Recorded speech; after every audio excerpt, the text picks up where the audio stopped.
مفتی کرام موجود ہیں, ہم ان سے سوالات آپ کر سکتے ہیں اس موضوع کے حوالے سے. تکبر اور عاجزی, یہ ہمارا آج کا موضوع ہے.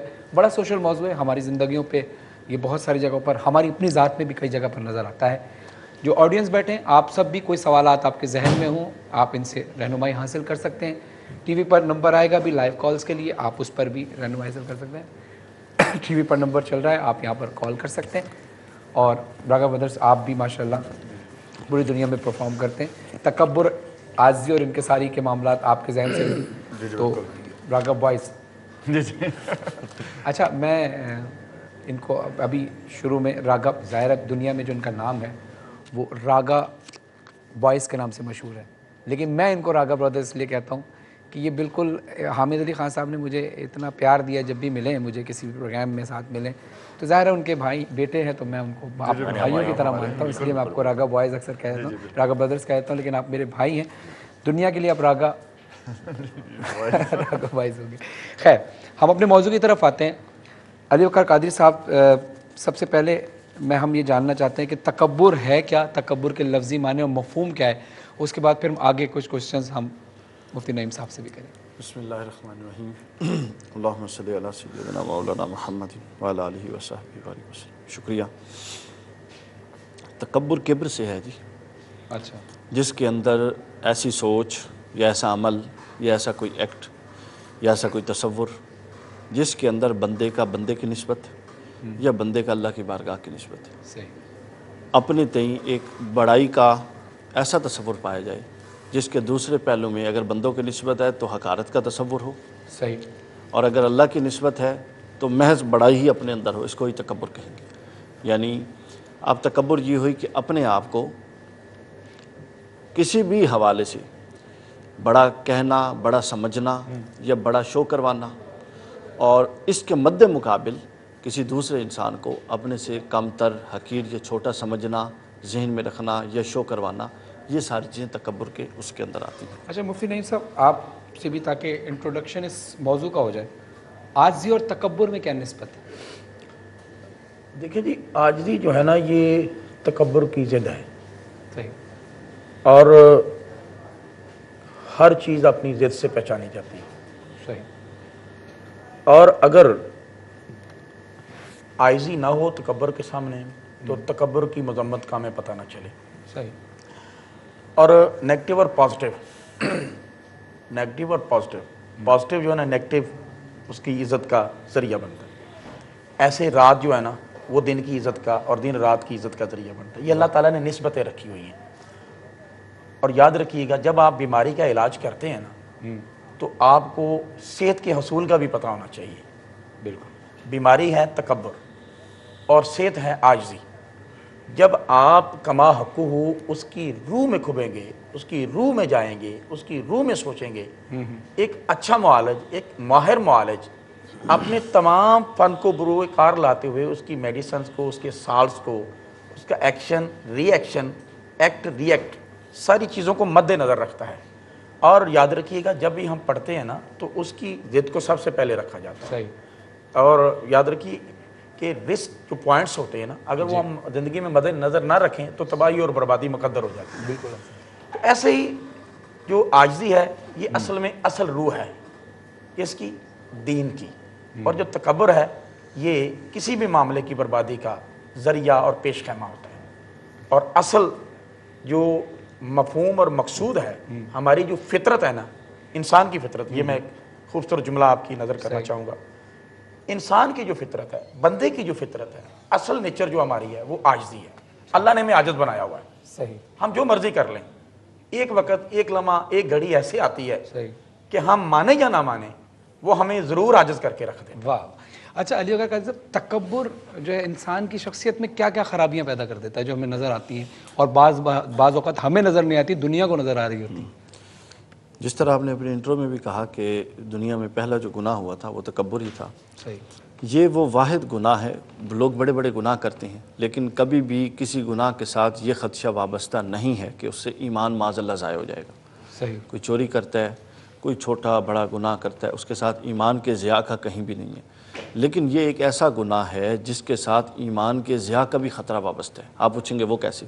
میں آپ کو مثال دوں گا اس کی عزازیل ابلیس کی، کتنا مقرب تھا، کتنی عبادات کی، عرش کا کوئی چپا نہیں چھوڑا، لیکن جو تکبر تھا وہ محض گناہ ہی نہیں ہوا بلکہ اس کا وہ سارا کچھ کیے کرائے پر پانی بھی پھرا گیا، صحیح، اس کو قیامت تک کے لیے ملعون بھی تصور کروا گیا، ٹھیک ہے، اور ہر ایمان والے کے لیے، ایمان والے کی طرف سے جو پھول آنے چاہیے اس کی طرف لانتیں بھی آتی ہیں، وہ بھی کروا گیا۔ تکبر سے متعلق اللہ تعالیٰ کا رویہ بڑا سخت ہے، ٹھیک ہے، یعنی تکبر سمجھ لے کہ جس طرح شرک کے متعلق رویہ ہے نا قرآن میں، اسی طرح کا تکبر سے متعلق ہے۔ حضور صلی اللہ علیہ وسلم نے فرمایا کہ ایک شخص زمین پر تکبر سے اترا کر چل رہا تھا۔ اب تکبر سے چلنے کی بھی کئی صورتیں ہوتی ہیں۔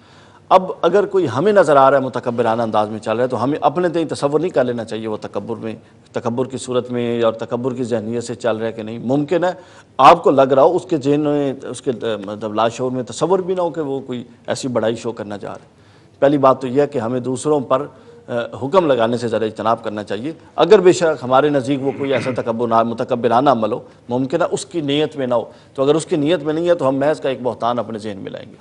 تو حضور نے فرمایا ایک شخص زمین پر چل رہا تھا، اترا کر چل رہا تھا، اور اس کی نیت کیا تھی کہ میں اعلیٰ ہوں اور سب حقیر ہیں، تو اللہ نے اس کو زمین میں دھنسایا، اور ایسا دھنسایا کہ قیامت تک وہ زمین میں دھنسا ہی چلا جائے گا۔ واہ واہ، اور جو متکبرین جب قیامت کے دن آئیں گے تو ہر شخص اپنے اسی جسم کے ساتھ اٹھے گا، لیکن متکبرین اتنے، چونکہ یہاں بڑائی شو کرتے تھے، وہ میدان محشر میں اتنے چھوٹے کر دیے جائیں گے کہ عام لوگ جب چلیں گے تو یہ ان کے پیروں کے نیچے آئیں گے، ریت کے ذروں جیسے کرتے ہیں۔